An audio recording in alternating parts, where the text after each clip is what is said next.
അച്ഛൻ ആ പറഞ്ഞത് എന്നെ ഉദ്ദേശിച്ചല്ലേ? അല്ല ചേച്ചി, ഞാൻ ചേച്ചിനെ ഉദ്ദേശിച്ചൊന്നും പറഞ്ഞില്ല. അങ്ങനെയല്ല, എനിക്കറിയാം അച്ഛൻ അത് എന്നെ ഉദ്ദേശിച്ച് തന്നെ പറഞ്ഞതാ. ഇതിപ്പം ഞാൻ അഭിമുഖീകരിച്ച കാര്യം. ഇനി ഞാൻ ചിന്തിക്കുന്ന കാര്യമുണ്ട്. അവൻ എന്നെ നോക്കി ചിരിച്ചത് എന്നെ കളിയാക്കിയല്ലേ? ആണ്, എനിക്കറിയാം. അവന്റെ ആ ഭാവം എന്നെ പുച്ഛിച്ചുകൊണ്ടുള്ള ഭാവമാണ്.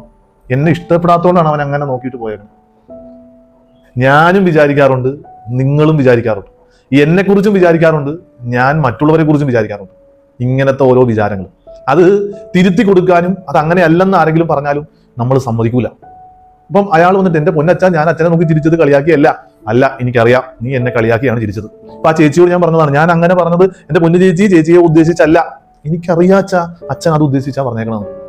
കണ്ടും കേട്ടും പഠിക്കുവിൻ എന്നാണ് ഇന്നത്തെ വചനത്തിൽ പറയുന്നത്. അത്തിമരത്തിൽ നിന്ന് നിങ്ങൾ പഠിക്കും, അത് ഇളതാകുമ്പോൾ ഈശോ പറഞ്ഞു വെക്കുകയാണ്. അതായത് കണ്ടും കേട്ടും പഠിക്കുവിൻ. ഈ കണ്ടും കേട്ടും പഠിക്കണം. പക്ഷേ കണ്ടും കേട്ടും പഠിക്കുമ്പോൾ ഉള്ള ഏറ്റവും പ്രധാനപ്പെട്ട പ്രശ്നം എന്താണെന്നറിയാവാ? ഇതുപോലത്തെ തെറ്റിദ്ധാരണകൾ ജീവിതത്തിലേക്ക് വരും. വേറെ ഒരാൾക്കും നമ്മളെ തിരുത്തി തരാൻ പറ്റാത്ത രീതിയിലുള്ള തെറ്റിദ്ധാരണകൾ നമ്മുടെ ജീവിതത്തിലേക്ക് കടന്നു വരും. എന്നിട്ട് ഈ തെറ്റിദ്ധാരണകൾ ലോകത്താ. എനിക്കറിയാം, എന്നാലും എനിക്കറിയാം അങ്ങനെയാണ്, അങ്ങനെയല്ലെന്ന് എങ്ങനെ പറഞ്ഞാലും മനസ്സിലാക്കൂല.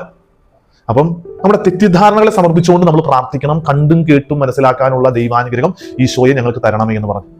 ഈശോ നമ്മളെ സമൃദ്ധമായിട്ട് അനുഗ്രഹിക്കട്ടെ.